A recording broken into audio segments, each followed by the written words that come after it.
Chapter 1. The old man Hokage stood smiling in front of the 10-year-old boy. The boy with sun-kissed hair sat in a red velvet seat in front of the Hokage's desk. So young and yet already one the most powerful shinobi in Fire Country. Nobody would have guessed that the Nine-Tails chakra would have almost completely merged with his body in such a short time. Thought the old man. The boy's eyes were calm and calculated. He was always on guard just like he was trained to be. He wasn't a cold person. No, he was just professional. Naruto, said the old man. You are only 10 years old and are already at a point in power that is considered Kage level. The boy stared at him with a small modest smile.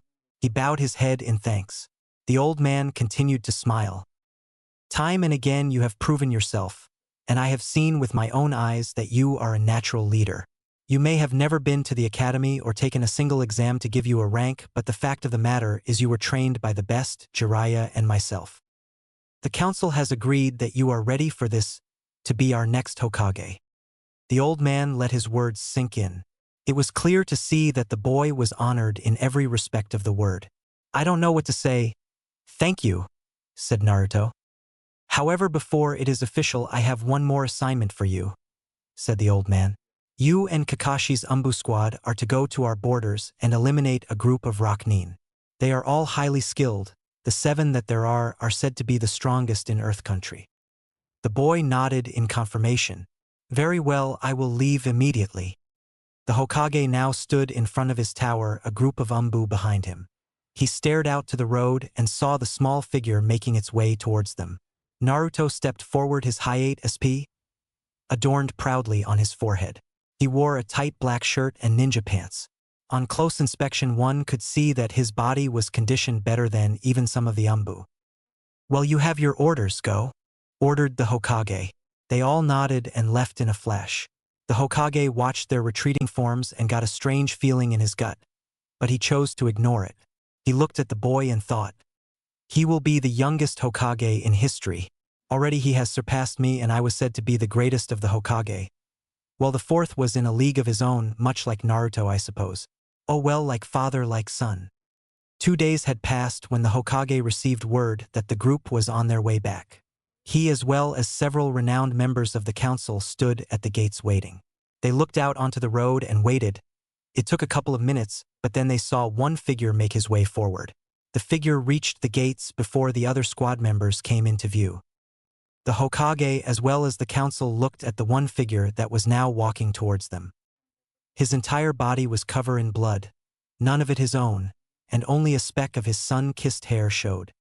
His eyes were shadowed by his bangs as he made his way forward. The old man smiled. He could count from here that all members of the squad were walking towards them from a distance. He looked back to the boy who was now walking solely towards him. I trust all went well. He was cut off as he saw Naruto take off his Hiate. He walked directly in front of the man, not showing his eyes, as they remained hidden in his hair. He took the old man's hand and placed his Hiate in his hand. I quit, said Naruto. He didn't wait for the man to respond and just continued to walk forward past all of them. Not saying another word, he went towards his home and away from his shinobi career. The rest of the squad made its way towards them. All the members were completely unharmed. Kakashi, what happened? Asked the old man, still in a state of shock. The council listened as well, for they had just heard their future Hokage quit his life as a shinobi. Naruto was brilliant, sir, said Kakashi.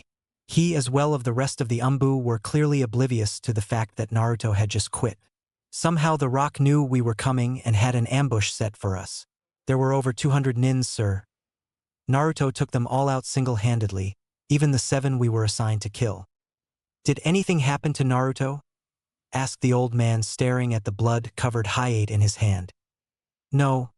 Well, he was awfully quiet on the way back. He didn't stay with the group, always a bit ahead of us. Why? Asked Kakashi. Because unless both I and the rest of the council heard incorrectly, Naruto just resigned from being a shinobi, said the Hokage, as well as being our next Hokage. All those present could only stare out at the distant form of a blood-covered boy. The Hokage closed his eyes and a single tear fell down one. Naruto, what happened? 5 years later. Oh, please let me help you, Naruto-sama, said a very attractive brunette. Her cleavage was all but bursting from her incredibly tight bikini. No, let me massage you shoulders, Naruto-sama, said an equally attractive redhead. Girls, you can both do it, said Naruto. A huge perverted grin was on his face, as well as a tremendous blush. Yay, we love you, Naruto-sama, shouted out both girls at the same time. How can we repay you? Naruto began laughing with joy like an idiot. Oh, I'm sure I will think of something. Naruto, shouted out a figure. Wake up, you lazy idiot. A 15-year-old boy with sun-kissed hair woke up from atop some bags of flour. He wore a large straw hat on top of his head and wire-frame purple-shaded sunglasses that didn't even cover all of his eyes. He had on a tight white muscle shirt and on top of it a loose bright orange button-up shirt. That wasn't buttoned up. He had tan shorts on that were torn near the bottom and sandals on his feet. Black bands adorned his wrists and ankles. He had rather long hair done back in a ponytail that went down his neck. Everything about him screamed one thing: lazy. And yet his body was what most people in their early 20s only dreamed about. The old ramen vendor couldn't figure out for the life of him how such a lazy boy could work out enough to be blessed with the body he had. He rubbed his eyes lazily. Oh, good morning, boss, said Naruto with a yawn. Naruto sat up with his legs crossed and reached over and grabbed a bottle. He poured himself a glass and began to drink. You want some sake, boss? Asked Naruto in a lazy tone, holding the bottle out. A vein appeared in the old man's balding head. I don't believe you, he shouted. When we first met, you begged me for a job. You said you would work harder than anyone I'd ever seen. But look at you, half the time you're asleep and the other half you're drunk. Naruto began to yawn. Boss, you need to relax. I don't want you to die on me from stress, said Naruto. I swear to you, if it wasn't for the fact that when you do work you make the best damn ramen I've ever tasted, you would be susu fired, said the old man. Naruto began waving his hand as if saying go away. But the fact is I do make the best ramen, so why bother arguing if you're not going to fire me, said Naruto as he took another sip of his sake and refilled his glass. I can't believe the Hokage gave you special treatment and allows you to drink that stuff. You're only 15, for heaven's sakes, said the old man. Naruto held his bottle tighter and began to rub his cheek against it. Well, if I didn't have this gift from heaven, I would probably go psycho and kill everyone, said Naruto as he began to laugh at his joke. The old man began to laugh nervously, wondering if it really was a joke. He took a couple steps back just in case. Well, enough of my break. Time to get to work, said Naruto, standing up. He was already in the kitchen. He slowly walked over to where a huge pile of dough lay. His face instantly became serious as he began to work. In a matter of minutes, he had one of the most perfectly prepared ramen dishes ever made in front of him. Voila, said Naruto. He grabbed the bowl and put it on the counter. A very attractive woman came up and grabbed it. Naruto smiled as she was about to pay for it. No, miss, I can't allow you to pay for that. It wouldn't be right. The women looked up at him surprised. But what do you mean I must pay for it? She said. Your beauty is payment enough, said Naruto. A blush rose on her cheeks as she quickly took the ramen to her seat. She was with a man that appeared to be her boyfriend. Mom, I want a bite of yours, said a boy in his seat next to the woman. Scratch that the man next to her was her husband, and he was now glaring daggers at Naruto. Naruto let out a sigh as he looked at the two together. Someday, he said to himself. The old ramen chef came up behind him and smacked him on his head. What were you thinking giving that ramen away for free? That money is coming out of your pay, he said. And what do you mean someday? You go through more girls a week than I did my entire life of dating. Somehow you didn't. I'm not surprised, said Naruto. The old man began to glare at. But I don't love any of them, said Naruto. Naruto sighed. You're way too serious. Naruto lied back on the sacks of flour, pulling his straw hat over his eyes. Wake me up when you need me. I'm going to sleep. Say, isn't that the legendary Tsunade without a top on? Said the old man. Naruto was up in an instant. Where? Said Naruto. The ramen chef sighed. Get back to work now, he said. Naruto looked at him, realizing he had been tricked. Naruto grumbled at this and went back to work. Slave driver, mumbled Naruto before he yawned yet again. Customers came and went, each one more than satisfied with their meal. Naruto was one of the best chefs in Konoha, if not one of the best in Fire Country. At least that's how he felt. "Dad, I'm back!" shouted Ayam as she walked into the stand. Ayam was 18 years old, long brown hair and brown eyes, and beautiful in every sense of the word. Now Naruto was a bit of a pervert as well as a flirt. He knew it, and so did almost all the female population of Konoha. But the one girl he had the utmost respect for, and the only one he would ever think of as a sister, was Ayam. "I am Nichin," said Naruto, stumbling over to her. "How was your journey? I trust everything went well." "Naruto-kun, you're drunk, aren't you?" said Ayam. "That may be true, but that doesn't mean I wasn't worried about you," said Naruto. "I only went to the store down the street." "That far?" said Naruto with astonishment. Ayam, how could possibly have done it? Ayam let out a sigh. There's just no talking to this boy. Oh well, that's why he's so fun, thought Ayam. "Did you buy me anything?" asked Naruto with a hopeful glint in his eye. Ayam just shook her head. Naruto put his head down and went back to cooking. Ayam only laughed at this. The street was dark and barren. Only two figures made their way down it, the moon lighting their path. "I swear, Naruto, you really got to stop.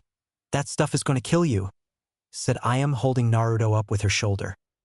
Naruto had a goofy smile on, and his face was flushed from the alcohol he had in his system.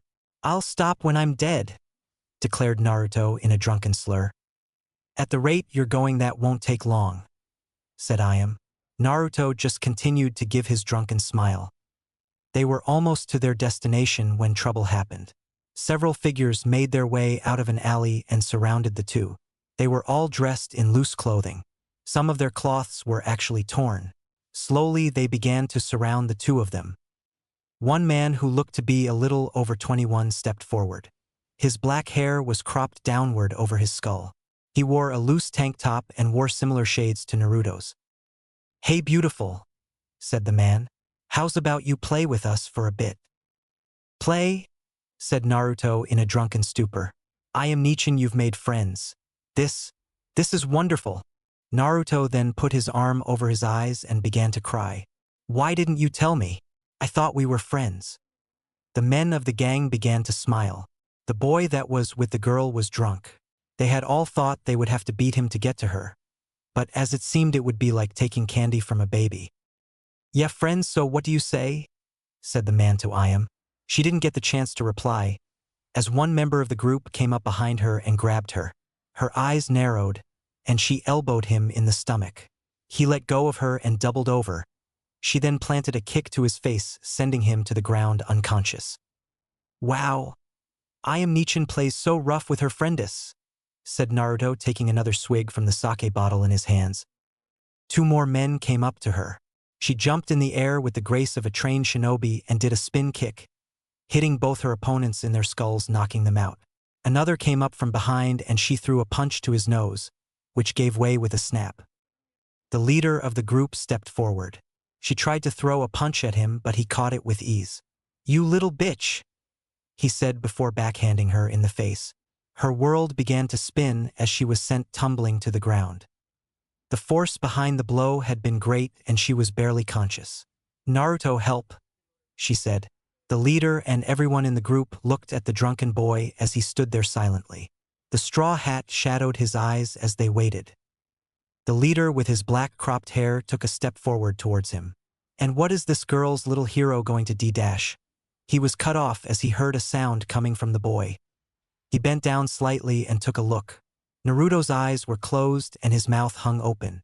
Loud snores could be heard escaping from his mouth, and drool began to travel down his chin. Everyone present sweat dropped, especially Ayam. "Naruto," she said, embarrassed.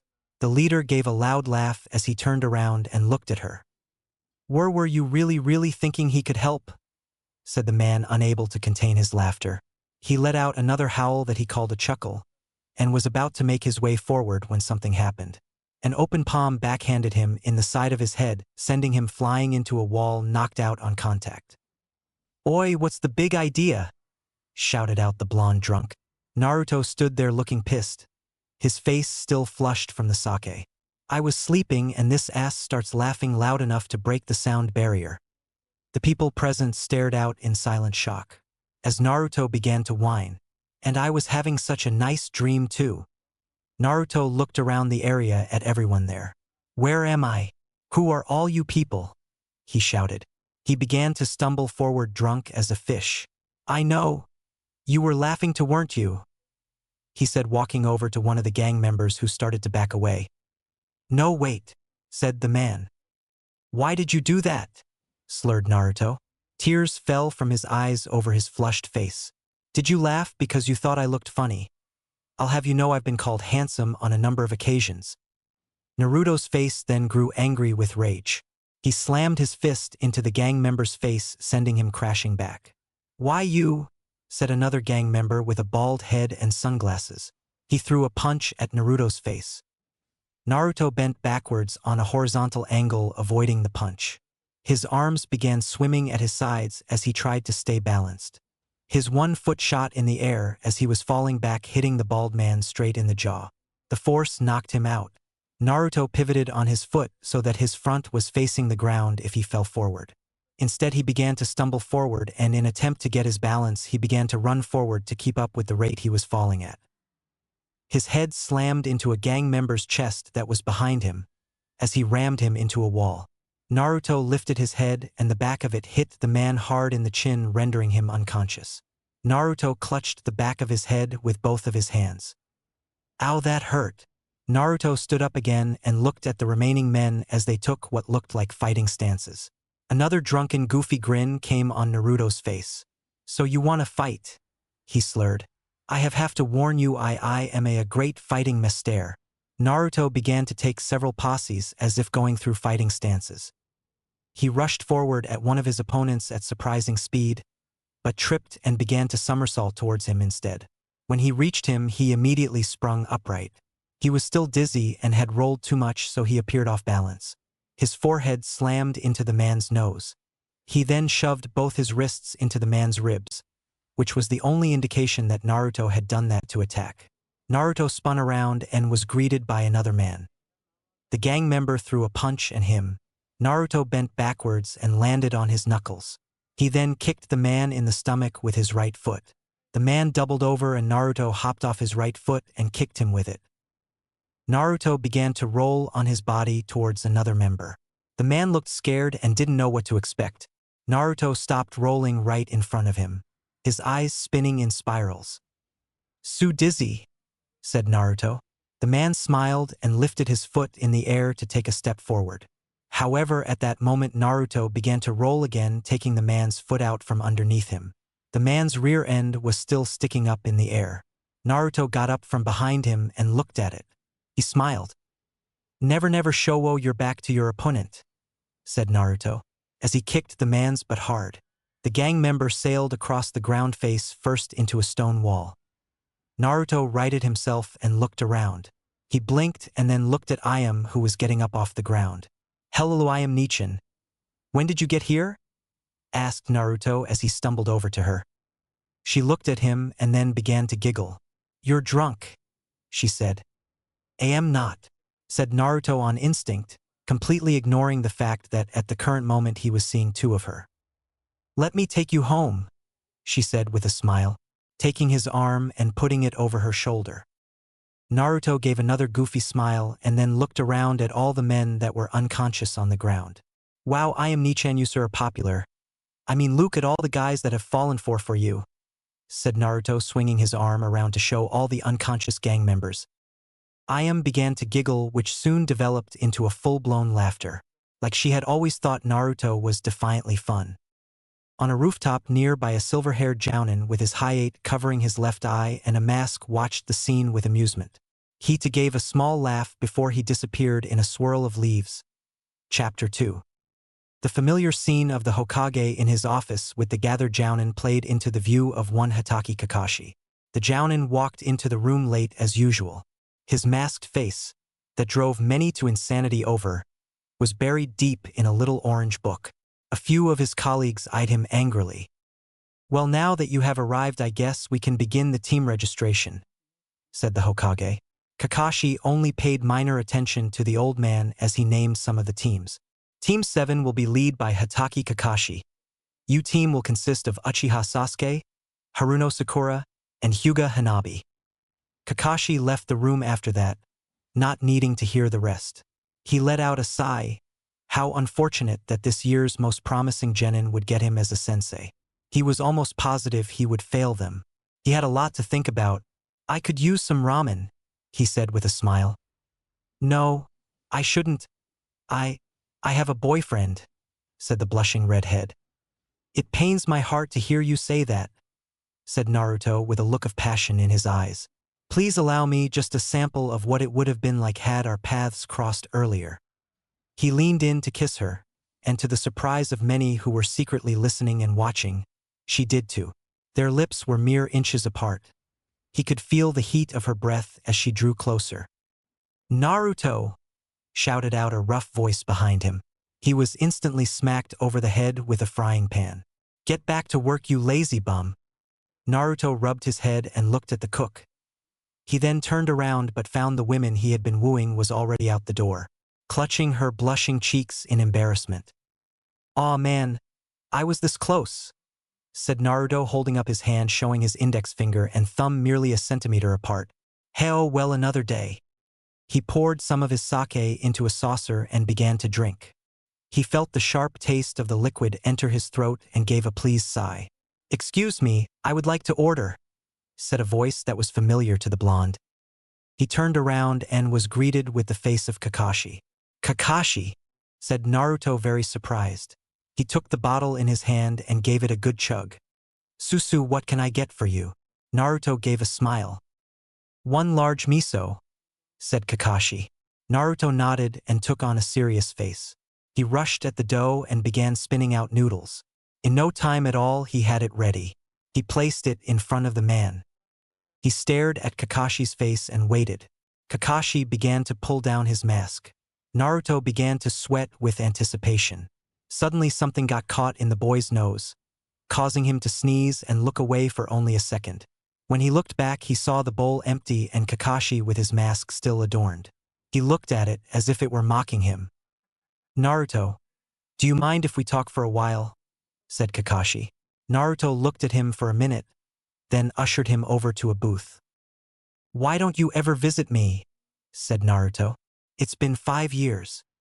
I've been busy. If you were so lonely you could have visited yourself, said Kakashi. I too was busy, doing stuff, said Naruto pouring some more sake into the saucer. He took another sip. Kakashi could tell he was getting tipsy and hoped he would be able to keep a conversation with the blonde. I'm taking on a team. They're about your age, said Kakashi. That's great. So the old man brought up the age for graduation, said Naruto. One of them is the old age, she's 12. I see. What do you need to tell me? Kakashi looked down at the table for a little while. I need advice, he said. Advice? Why would you think I could help? Said Naruto. The two of them were silent for a little while. Naruto waited for his response. I normally fail a team without giving them much of a chance. However, this year looks promising. I just don't know what to do.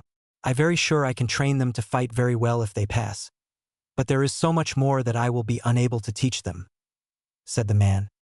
My advice is this: give them a fair shot in your test, but make sure they fully understand what it means to be a shinobi, said Naruto with sad eyes. He took another sip of his sake. As for what you're getting at about teaching, I have no advice. Naruto turned and left the booth. However, he paused a couple steps away. He turned around and flashed a lazy smile on his slightly flushed face. Things have a way of working out if you let them, said Naruto. Feel free to stop by with your team anytime. It would be nice if we got a couple of regulars around here. Kakashi smiled and waved as the boy, who could have been Hokage, turned and went back to work. Naruto was getting bored. He had been working for a while now. He looked at the clock and gave an agitated sigh. I can't take this, said Naruto. He walked over to Ayam, who was currently washing dishes. Hey, do you think you can cover for me? I don't feel too much like working right now. Ayame gave him an angry look. Fine, but you owe me Uzumaki, she said. Naruto jumped for joy and gave her a hug. Thank you, Ayame Nichin, said Naruto. He was out the door in seconds. Naruto now calmly strolled down the street, tilting his empty bottle over his mouth, trying to get any drops that were left. Out, he said and threw the bottle away. He continued on his way when he sensed a presence behind him. He turned around and saw a mess of brown hair duck behind a tree. Naruto sighed. He kept walking when he just suddenly fell forward and fell asleep. The figure that was pursuing approached him confused. The figure was a boy around 12 years old. He wore a long white t-shirt with the Konoha leaf symbol on it as well as a pair of jeans. On his brown hair he sported a pair of goggles. Is he asleep? He asked to himself. He walked up to the body that was snoozing in the middle of the road. Before he could react, the boy latched onto his foot. Ah! Get it off, get it off. Naruto propped himself up. Su, what do you want? Asked Naruto. The boy blushed, embarrassed at being caught, and rubbed the back of his neck. I was wondering if you could help me, said the boy. Naruto raised an eyebrow. I saw you at the ramen stand with that girl. Naruto remembered the redhead he almost got a kiss from, before the old man interrupted. You saw that, huh? Well, I guess I didn't try to hide it, said Naruto. The boy got down on his knees. Please, I beg you, teach me how to impress this one girl I like, said the boy. A perverted blush came on Naruto's face. Ho ho, so this is about a girl. Well, how could I say no? Konohamaru, responded the boy. Konohamaru, well, let's get specifics. How old is she? Your age, my age, younger, said Naruto. If she's 10 or under, I refuse to help. She's my age, said Konohamaru. The boy looked down at the ground. Me and her are actually friends. See, the thing is, I want her to see me as something more. Konohamaru looked back up at the boy and saw him flipping through an orange book. I think I can help you. I remember a similar situation between the characters Rei and Kyo. Aw, and what a situation it was, said Naruto with a perverted grin on his face. Well, let us get to work. Konohamaru blinked as if realizing something. Are you drunk? Asked Konohamaru. Thanks for reminding me. I need to go buy more sake, said Naruto. Don't worry, I'm only a little tipsy right now, so I can still help you. Konohamaru seemed to think about the situation. He then remembered Naruto with the red head. Fine. Teach me how to do what you did today. I doubt no matter what you do that she will actually go out with me, but maybe I can get her to give me at least one kiss. Speaking of her, may I ask what her name is? Said Naruto.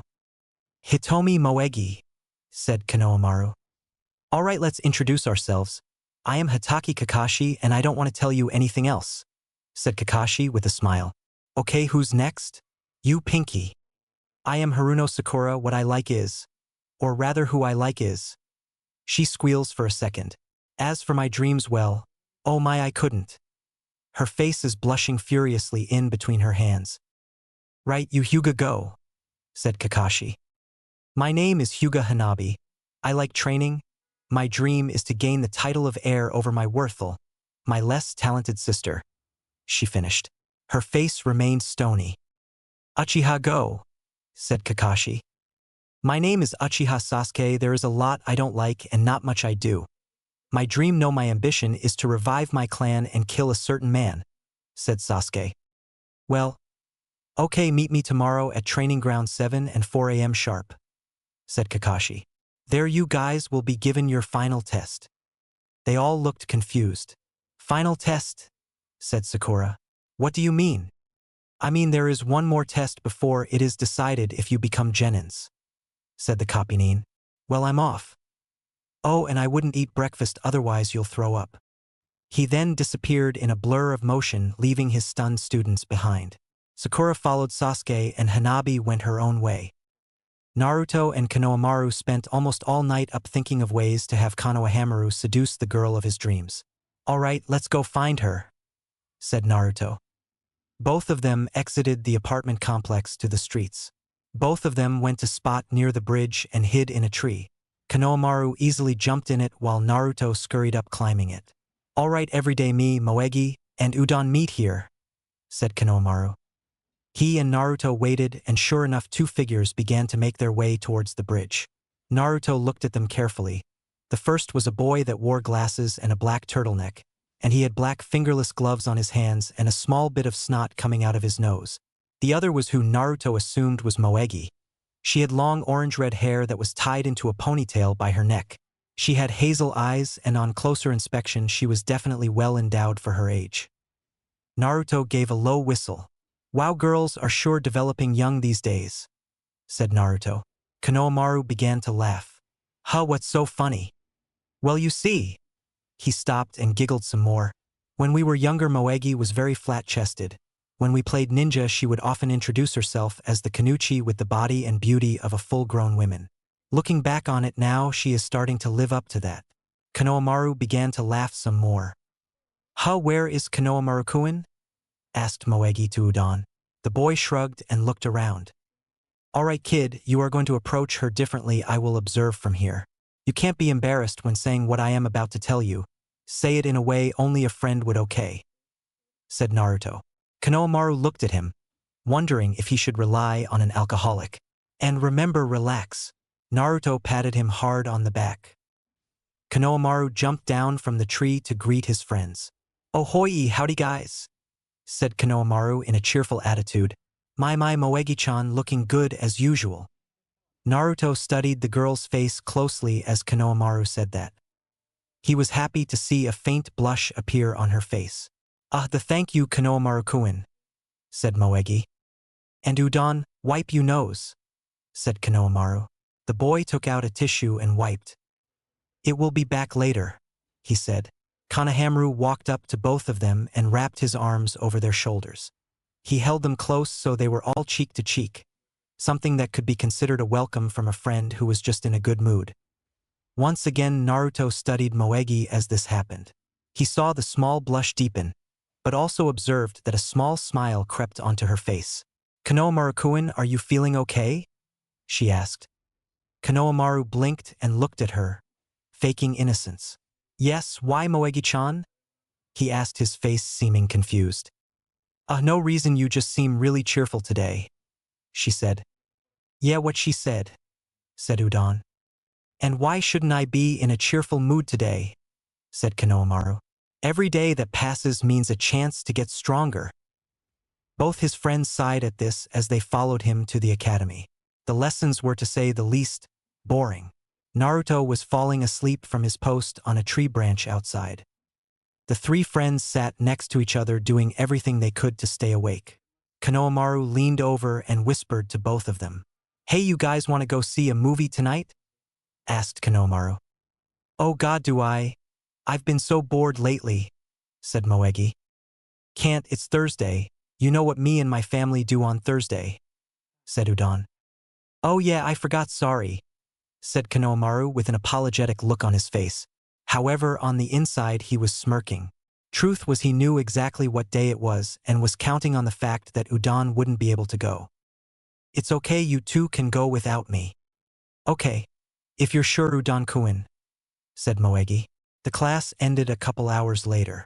Konohamaru secretly wondered if Naruto was still waiting in the tree. Udon left the 2 of them to go home to his family and do it. Moegi left for home to change quickly, then she came back. His parents are so cruel for making him do it with them. /n. I know how it sounds, perverts, but it's not that it, said Moegi. Tell me about it. So what movie do you want to see? Moegi got stars in her eyes and Konohamaru instantly regretted asking. They ended up seeing a chick flick. At least in his opinion.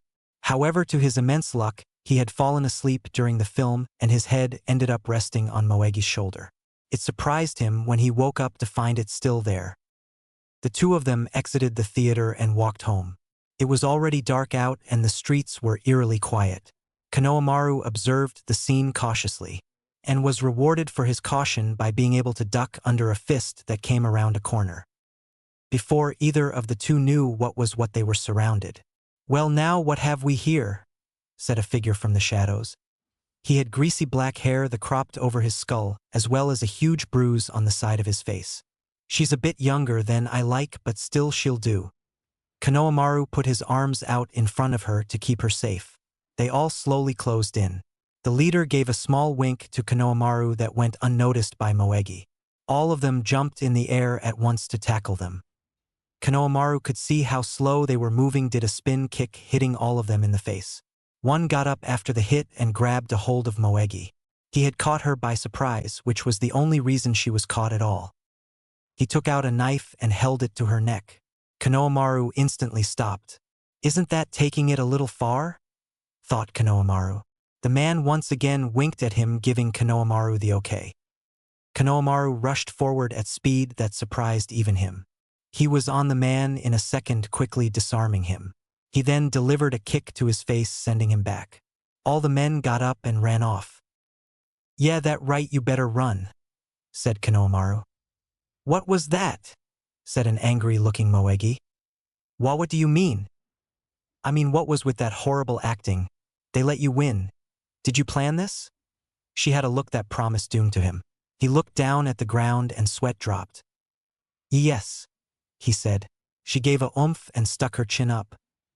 "And may I ask why?" she said.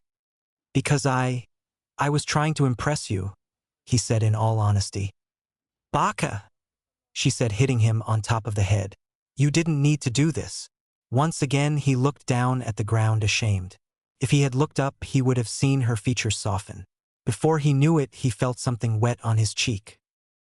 He looked up and saw a blushing Moegi take a step back from him. "Maybe next time you should just ask me out," she said. He looked very surprised at this as she walked away. He put his hand to his cheek and started grinning like an idiot. "See, our plan worked," said Naruto, coming out of a bush. Konohamaru instantly got an angry look on his face and slammed his fist onto the boy's head. "Ow, what was that for?" asked Naruto. "Plan nothing, you didn't help at all. I should have just asked her out instead of wasting my time fighting those goons you threatened," he shouted. "Humph. Well, anyways, I'll see you around, I guess," said Konohamaru. He then turned and left. When the boy was out of sight, a lone figure made its way from the shadows of the alley to greet Naruto.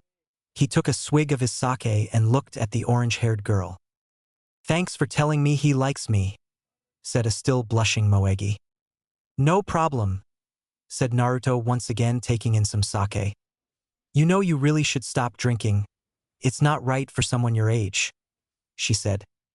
Naruto gave out a small laugh in reply and waved her off. He turned around and began to walk away. "Yes, Mom," he said. When he was out of reach of her, he began to wonder something. "I wonder what it is?" he asked himself. "Udon's hours." Naruto peeked inside the window and saw a truly horrible sight in front of him. Udon was tied up and being forced to listen to his mother sing on the karaoke machine. It was just a karaoke night. A horrible karaoke night. Naruto felt sorry for the boy. Hyuga Hannabi stumbled into her room exhausted. She was pissed at the fact that she and her team had barely passed the exam.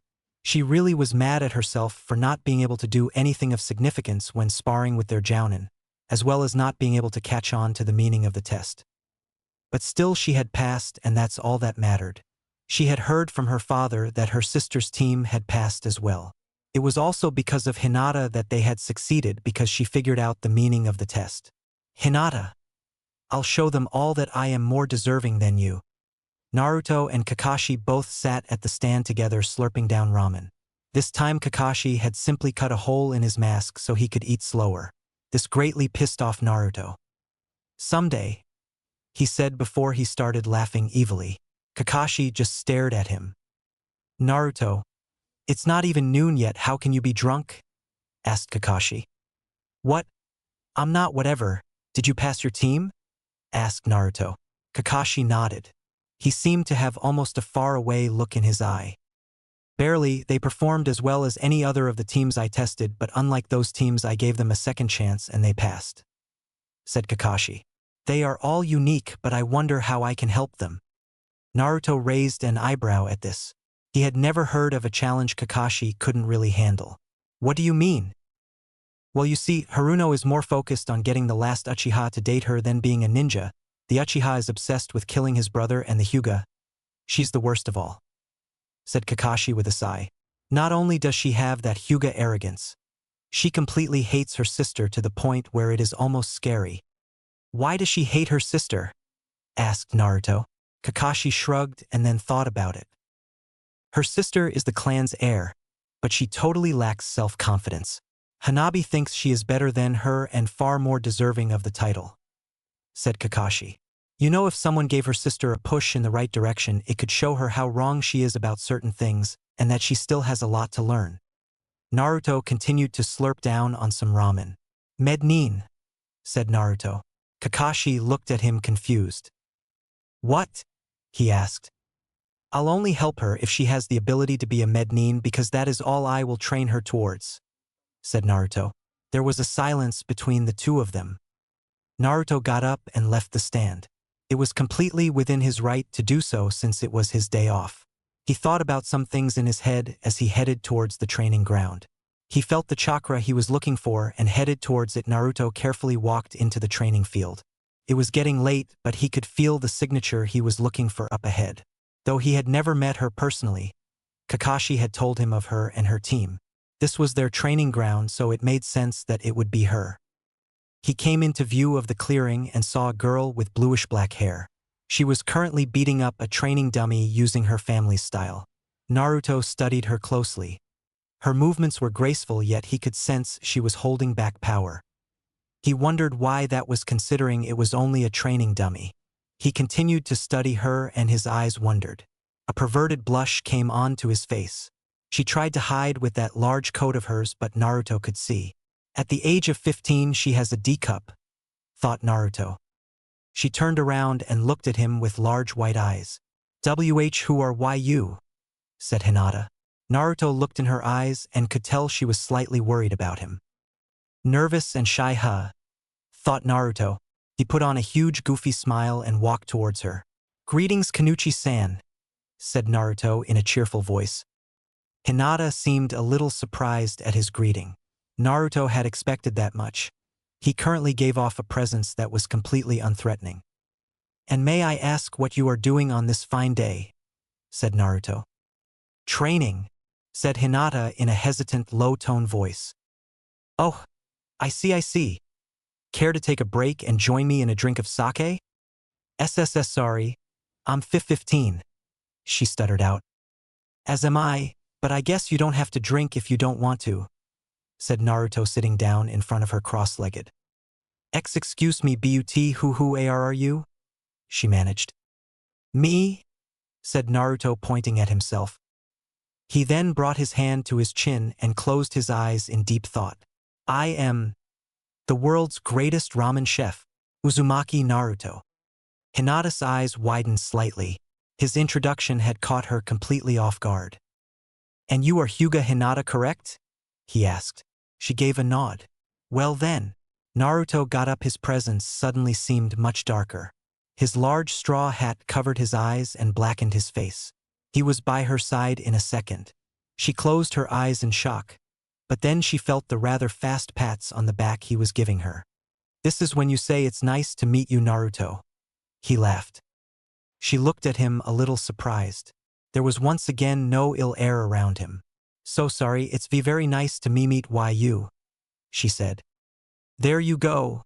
That's how you greet someone, he said, not stopping from patting her on the back. Sorry, Bu, but may I ask what you want? She said. Why, to gaze up at the stars with a beautiful girl, said Naruto. Her face turned a tremendous shade of red in seconds. Of all the things she thought he would say, that was not one of them. Just kidding. She let out a sigh and her blush faded. There are no stars out tonight. Her face became red again at what he had implied. Oh, she said. Actually, what I am here for is much more complicated, said Naruto. She looked at him confused. I have a friend who is currently training your sister, and through a strange series of circumstances, he wants me to help train you. Hinata became even more confused. But you are just a ramen chef? She questioned. No, you're wrong, said Naruto, adopting a lazy but more serious tone.